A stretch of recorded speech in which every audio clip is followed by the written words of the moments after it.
Thank you very much, Nizar, and thank you all for coming. So many of you are close friends from so long ago, so it just makes me really warm in my heart, or as my Guatemala family says, happy in my heart to be here and speak with you. This topic is especially chosen from the SHEP program, and it is really particularly an address to tour operators to include Umm el-Jimal in their itineraries. And this is why you get this particular title, and it's part of, we're in SHEP phase 2, and it's really part of our agenda is tourism promotion at Umm el-Jimal and in northern Jordan. So this is why this is a very specific topic. So what I am right now is, my wife is a realtor, a real estate sales lady. So I now feel like I'm a salesman for Umm el-Jimal, right? And to get this upgraded in the tour industry, by having the tour industry include Umm el-Jimal in its site. One of the reasons why you should come to Umm el-Jimal, I discovered today. It's very hot. We're having very hot weather, and when we left Umm el-Jimal, it was 35 degrees centigrade. When we came to Amman, it was 36. So if you want to cool off, come to Umm el-Jimal. So in giving the credits to the SHEP program and USAID and so on, you have these pamphlets sitting on your chair. I give some other credits. Sally and my wife and Jenna, my daughter, are here. They're here in the audience. But this is not why I have their picture up, because Sally and Jenna have been long-term members of the Umm-el-Jimal team, and Jenna and I, on another occasion, have done a presentation together, and I feel a little bit sorry that we haven't done that this time. The other person I want to thank is Muwafaq Hazak, who is at Umm-el-Jimal, and whom many of you know. He is just a key contributor to whatever successes we have at Umm-el-Jimal is due to Muwafaq. Muwafaq, did you come? Jai? Lane Muwafaq. He's coming. He's late because of the traffic, I'm sure. And then, of course, there are those camels, right? The mother of camels and all of this. So we thank them also. So why visit Umm-el-Jimal? So this is what I am presenting. Well, Jamal, some people say means beauty. So the first reason, after its cool climate, the first reason is its beauty. So all these, I'm not faking this. This is in the horizon you see the Jabal al-Arab, and in the foreground is Umm-el-Jimal. We have the most beautiful sunsets in all of Jordan, and maybe in all of the Middle East, or everything short of Florida. It's the Badia, and so these are all scenes, of the last couple of weeks. Most of my pictures I took just recently, as we worked in the fields around el-Jimal. And when you look close up, you see really beautiful things in the natural environment of the Badia, and I really like to stress that. So many people come in the summer, but if you come, this is summer, which this is only a couple of weeks ago. But if you come in March, you'll see more stuff like this. There's such a cycle of wildflowers, even in the Badia, that is, if you come to Umm-el-Jimal, or more recently, we were in Java a couple of years ago, during March, and it is just so beautiful. But of course, the beauty of Umm-el-Jimal is connected with basalt. So we have the iris flowers, but it's the basalt that we tend to talk about most. So basalt buildings. And very interesting things. You know what makes Umm-el-Jimal really interesting is because unlike, say, Petra and Jerash, both of whom are among my favorite places in the world, but in Umm el-Jimal you just see basalt, basalt, basalt, basalt. But what happens is that your eye catches the little details. You can walk 10 days in Petra, and a little detail like this will be lost on you because you're saying, ooh, al-Khazna, and so on. So at Umm el-Jimal, your eye is drawn to this kind of thing. You're like this, a small wagon wheel shaped icon on the doorway into a house. So you look at it and you say, this is pretty. Why did they do this? What does it mean? So you get to focus on small things like this. And this. Now, if you come to Umm el-Jimal with me, I do this with children, but also with adults, we play the identity game. What are you looking at? It's for water. Well, let's just say it's for liquid. What do you think you're looking at? Domestic water usage, and they get it out. Yeah. It's for sure wastewater. Because this is the outside of a building, but on the inside, there up above, there are two stones sticking out, and you can sit on those two stones. It's the back end of a toilet. And just think, where's the septic system? I don't know. We don't know. So this is, so the place begins to get a special smell and flavor for you, right? But the attraction of buildings, and again, that double window is the emblem, the symbol of Umm el-Jimal. If you put this inside Jerash, it would disappear. You would say, ordinary, right? We have these beautiful Roman architraves of the Temple of Artemis with wonderful deep drilled eggs and darts and so on to look at, and we miss this right here. So, the beauty of culture at Umm el-Jimal.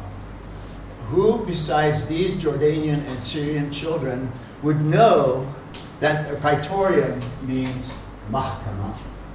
This is the kind of stuff to learn. And by the way, here is Muwafaq. Muwafaq, have you come yet? Here is Muwafaq. He and a fellow teacher are teaching this class of children.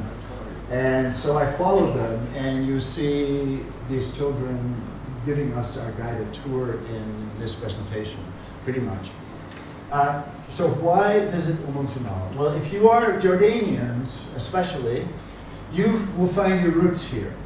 Because what we have from many, many inscriptions is local people with Arabic names who, in the current sway of culture, might express them in Nabatean, so Aush Bar Zabud, with a Aramaic flavor, or in Greek.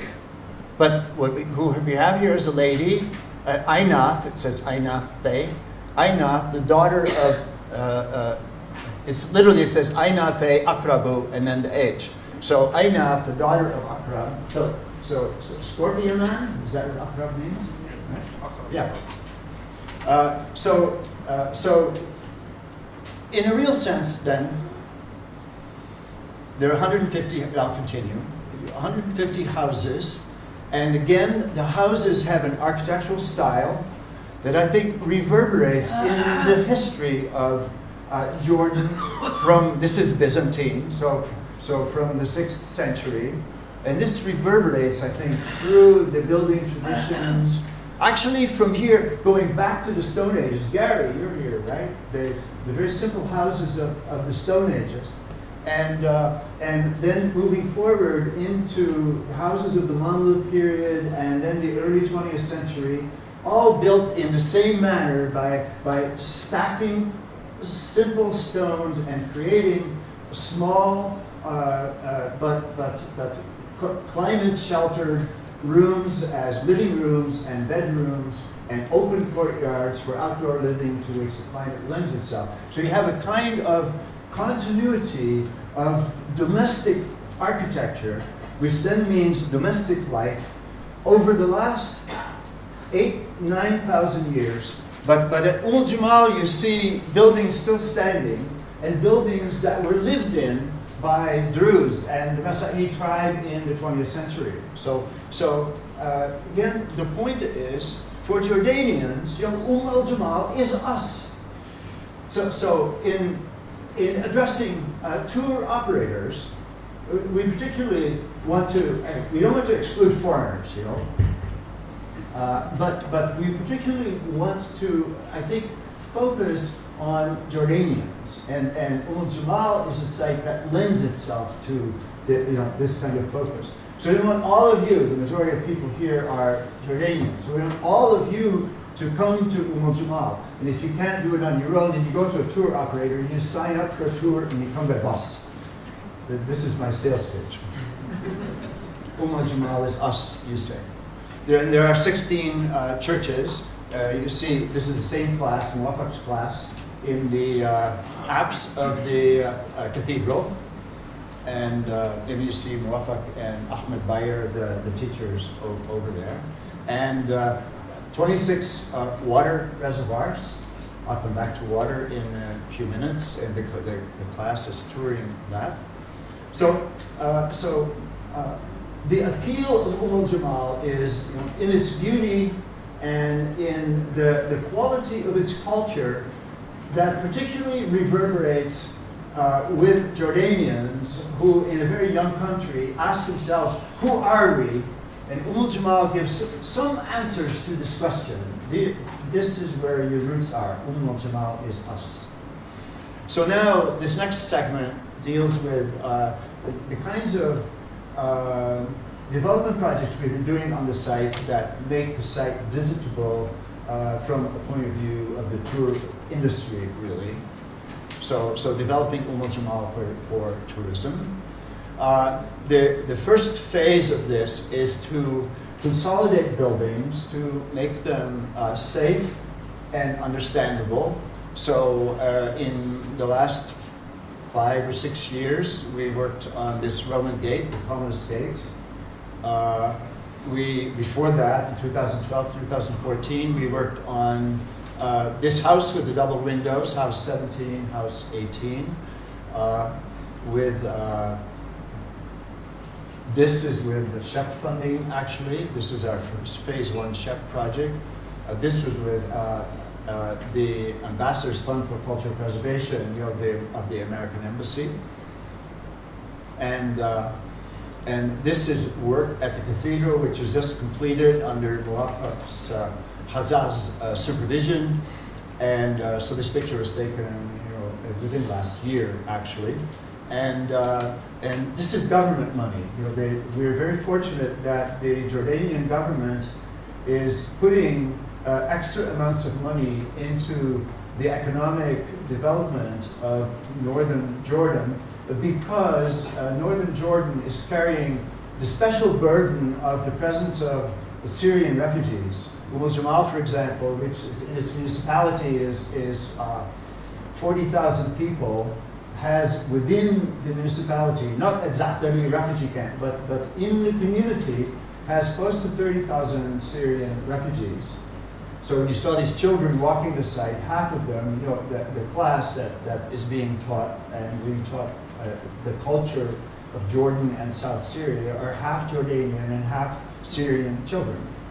So this is funded, and there's now major funding to conserve buildings at Umm-el-Jimal as part of this Jordanian government effort to really give an economic boost to the Jordanians of the north who are going out of their way to host the Syrian refugees from South Syria, particularly. Some of them, their cousins. So this is site development to make it safe and understandable and look good. We are working with the Ministry of Tourism to develop brochure. We've just completed this in English and Arabic. This is the Arabic version. Here is the English version. So this is available. I brought copies. We printed these ourselves, and now the ministry is going to start printing them for regular distribution. But when you go upstairs afterwards, on the table in the library, there are quite a stack of the Arabic version and still a few of the English version, which we've been handing out a lot. The Arabic version we just completed printing a couple of months ago. So please help yourself to these brochures. And there are two things about them. We try to give, there are three things really. We try to give very simple information to attract tourists and beautiful photographs. And also bring in the community, as you can see. You know, this is, we do no longer see the archaeological site separate from the community. So when tour groups come and when you come to visit, you should not just visit the archaeological site. You should go into the community and buy your falafel sandwich or arrange to have dinner served to you by the ladies of el-Jimal. They're set up to do this. So the community is included in this.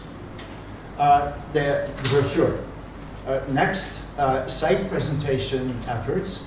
The next few slides are about our creation of the Interpreted and Hospitality Center at el-Jimal, which is going to be done in this courtyard and this particular building. And my daughter Jenna and various team members are here working on this now.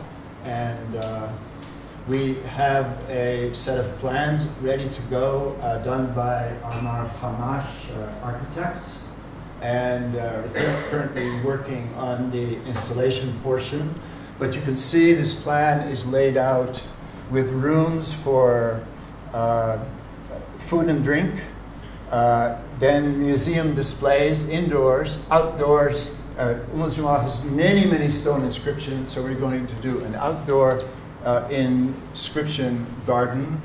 The very famous Anastasios inscription, which has most of its stones at Qasr Halabat, is located here already. And we're creating a plaza in which communal events and celebrations of culture can take place. And of course, toilets. Toilets. The ancient el-Jimal had toilets. Modern el-Jimal was lacking toilets for so long. But now it's going to have, it actually has some toilets in the tourism building that exists. But now it's going to have really wonderful Amar Hamash design toilets. So you have to come just to enjoy them.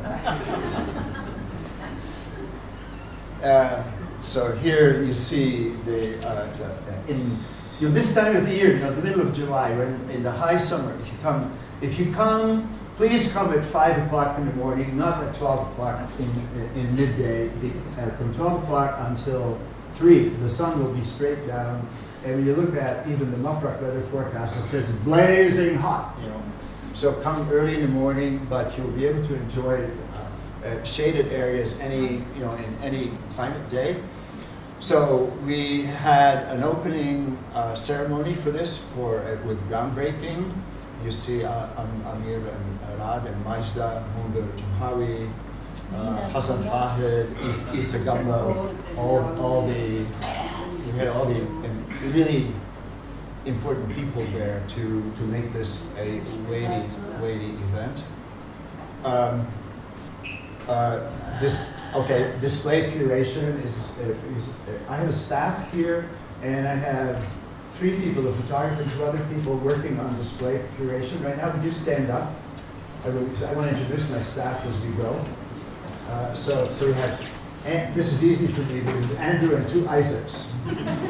So they are working, particularly with Jenna and me, on developing the catalog and the contents for display, which we will then, we're about to give this to Hamash architects, and they will do the next steps, the design of the interiors and the display of the museum under the theme, how did they live?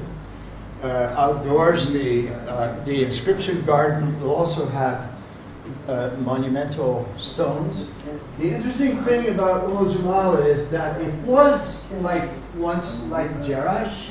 It had monumental buildings, maybe not so many, but we find only fragments like this, as Thomas Weber reconstructs it, is the wheel of the chariot of the goddess Nike.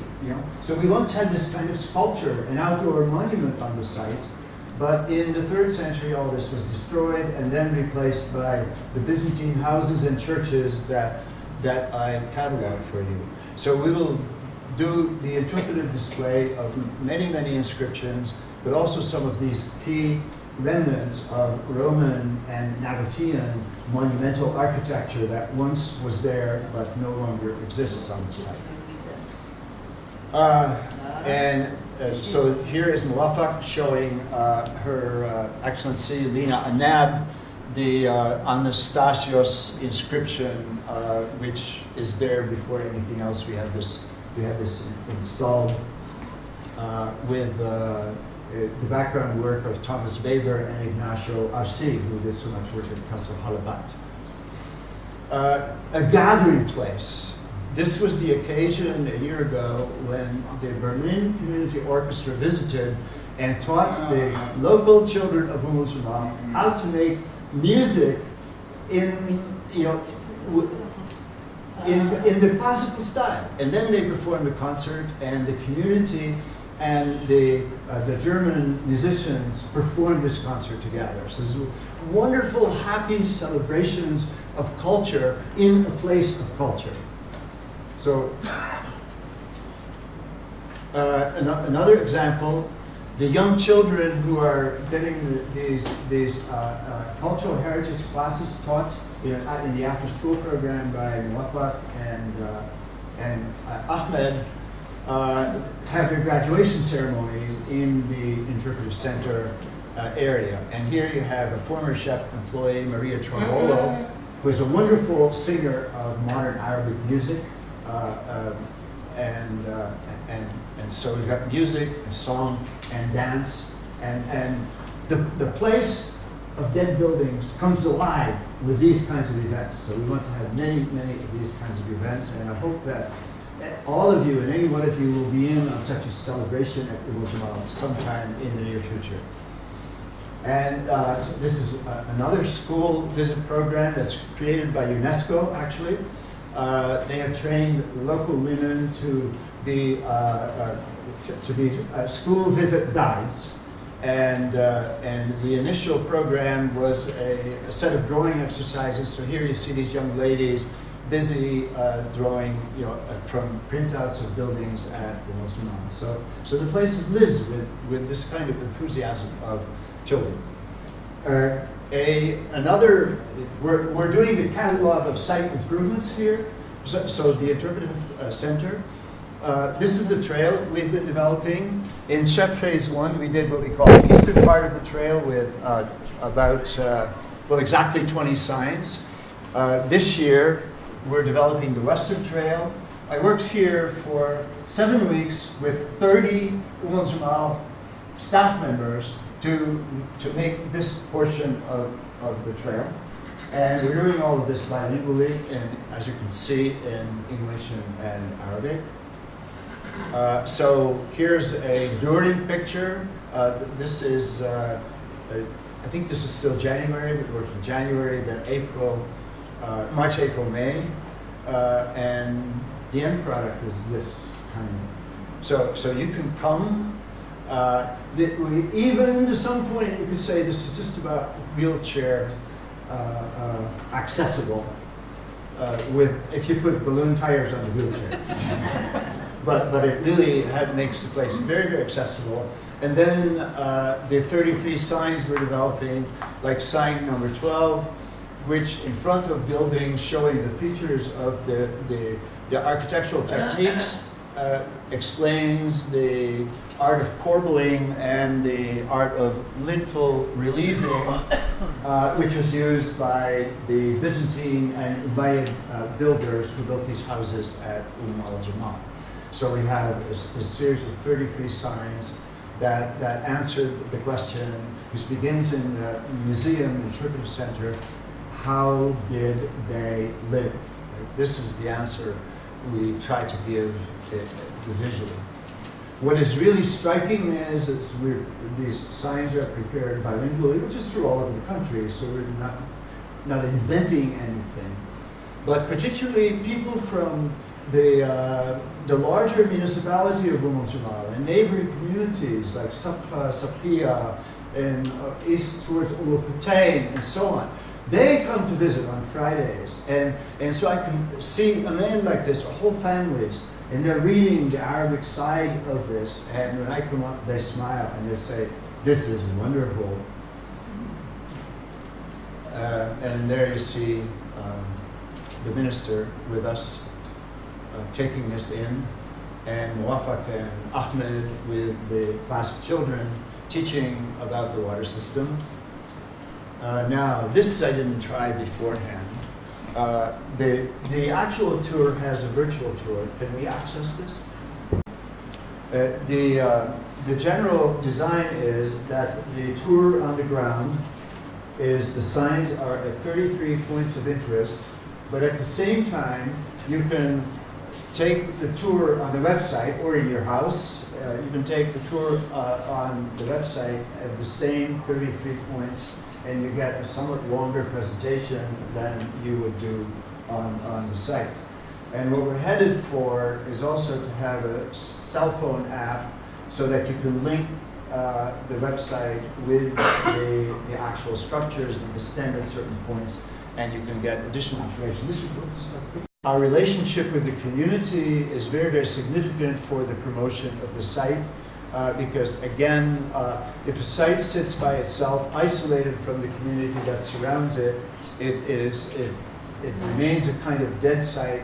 But if the site is alive with activities from the community, which range from archaeological projects that they're being trained at, so many of these have graduated to the position of site managers, and they've been certified by SHEP and are now employed in the government side of the work at Umm el-Jimal because of this certification.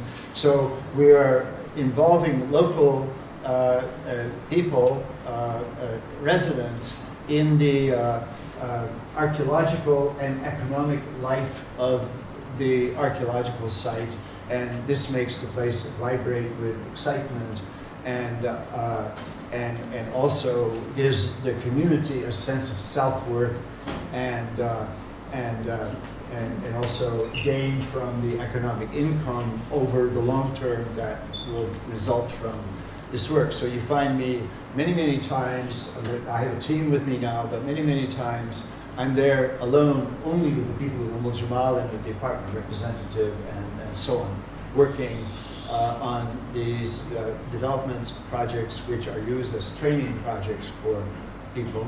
Then teaching the community. Sally and I had the privilege in the fall of 2015 to teach classes. Sally did dresses and costumes, and you can see the women themselves are wearing very elegant costumes. And I did the archaeology, and we had a really wonderful time. And one lady, I don't remember which one on this photograph, said to me as we walked across the site, "This is the 4th time I've ever been on the ancient site of Umm el-Jimal. This is the first time I really understand it." And this made not just my day, it made my whole month. It was wonderful. And our water project is a kind of exchange program. What we're doing is restoring documenting and then restoring the water system and distributing the water to the community. This is a project that is, as you might say, if you don't mind, in midstream. And because we're really at the beginning of putting this all together, but at the same time, we're already distributing water to the community via pumping it through trucks. But we're doing this now in partnership with Calvin College's Clean Water Institute, and right now I have 3 engineering students here. You need to stand up. And you see them standing behind the modern dam, which has not functioned at Umm el-Jimal, which was built in the mid-20th century. but they're developing now a hydrological model using really the great technical skills of the tall man, Robert, but the students have been doing all the field work, and this has been the last. Emily is leaving actually the next 2 days, but we're here until the 5th, and so by that they have all of the raw material for doing a hydrological model which will help us understand exactly how much water comes into the site of Umm el-Jimal and into the community in ratio to the amount of rainfall that is occurring at Umm el-Jimal. So we're an engineering project, but the main point is it's an exchange. The community is involved in this development work with us, and we give back to the community by providing a secondary supply of water for their gardens and so on. We work very closely with the municipality. I can't really introduce the mayor to you because it's election time in between mayors. But the previous mayor has invested money in, this is right across from, those of you who know the site, from the West Church, where the lower level is going to be shops for tourists, and the upper level a restaurant from which you can overlook the site.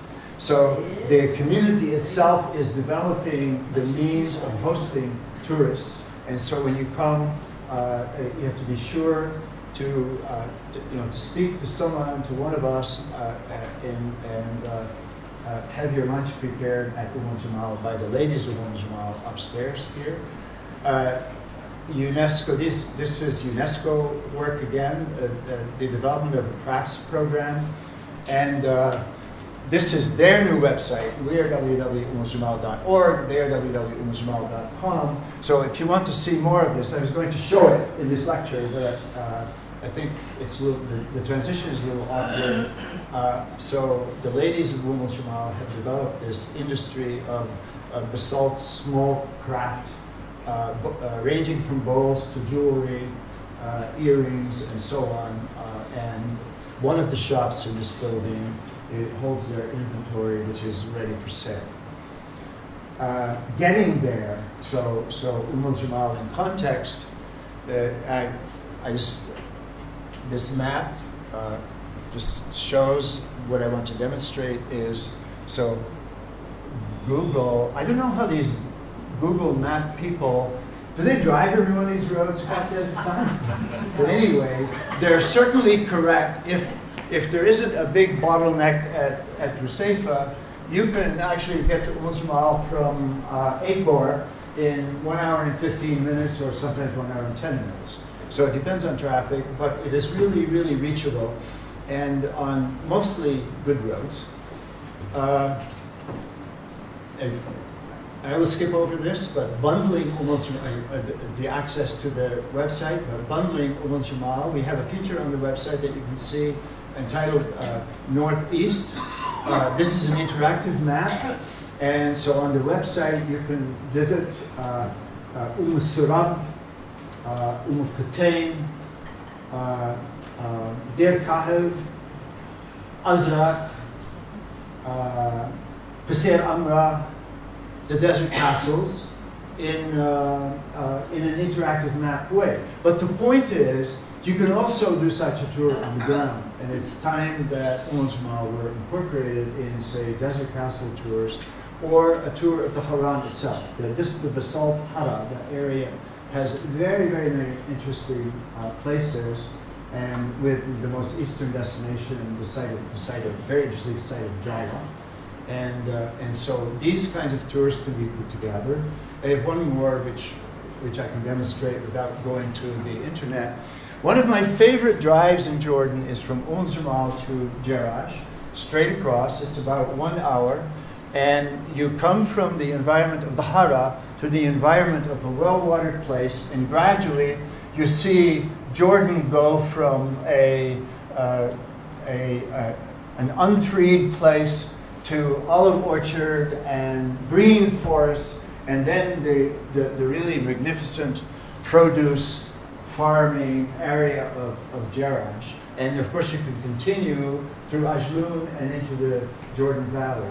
So this this kind of a trip, a cross-section from the Badia to Pella, let's say, in the Jordan Valley, is one of the most wonderful trips you can take if you want to understand the tremendous geological terrain, geographical then, and climate variety of this country. The tremendous amount of vegetation variety that you see.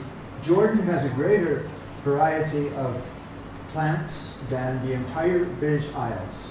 And you can find a certain set at el-Jimal, but if you do it at the right time of the year, you can see this variety all the way in such a cross section. This is the kind of thing that I really like to do. This would be a great hike, but I think I've gotten too old to make this hike. So at the other end, of course, is Jerash, right? And here are 6 of the students who are in this picture. We're here. This is January. We are here again today. They're here in the audience with us. But so what you get from the black, simple houses at el-Jimal, where one tiny symbol on a rock draws your attention up close to the drama of the Temple of Artemis of Jerash. If you do this all in one day, this is a great experience. So to sum this up, why should tour operators place el-Jimal on their itineraries? The beauty of the place, the basalt is beautiful. It's a Jordanian place, but with a dose of culture for everyone. It's now a well-promoted place. This is what I'm bragging about for this entire hour. It's a well-promoted place, no longer far off in the desert, which comes out of a book written in 1913. Digestible information is available on site and on the website. Modern conveniences are in the making, and I've dramatized that too much in this lecture. And you have a welcoming and knowing community, and it's in the heart of the Hauran, among the desert castles, and Jerash is its polar opposite. That's it.